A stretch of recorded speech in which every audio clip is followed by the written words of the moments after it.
Hi, my name's Andy Fry. I'm with TellyCast Digital Content Forum, and I'm here with Marvyn Benoit, who is of Baker's Dozen Studios. So, Marvyn, can you tell us a little about the studios, the kind of stuff you do?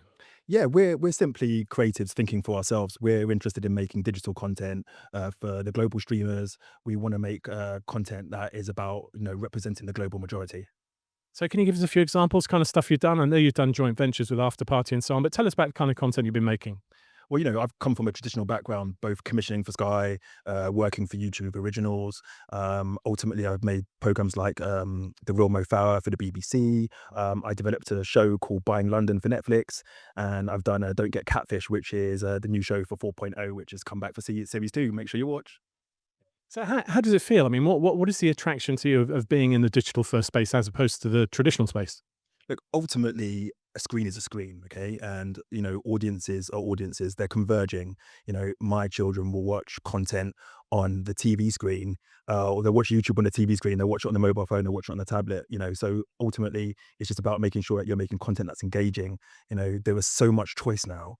I've got a whole list of shows that I actually want to watch every day. So, the only thing I really tune in for like linear TV is the news at 7 o'clock. But after that, it's like, what is going to take my eyeballs? And, ultimately then content has to stand out and be best in class. And that doesn't necessarily mean about scale, but it does mean about really engaging with what your audience is and what they actually want to watch. So you're at the top of the list. So, when we think about digital first, are we talking YouTube first, or do you look at the other platforms? Could your content originate in different places apart from YouTube?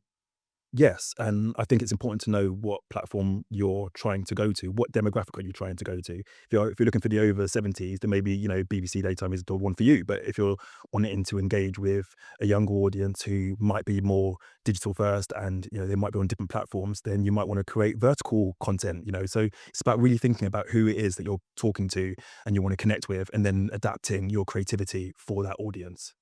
Okay, so you've just come out of a session here at the forum. Were there any kind of takeaways that particularly interesting? Anything you learned, or any observations that you felt really kind of captured the mood of where the sector's going? Yeah, I think this has been a really great day actually, and I've heard some amazing things and some really positive things about kind of where the future might be.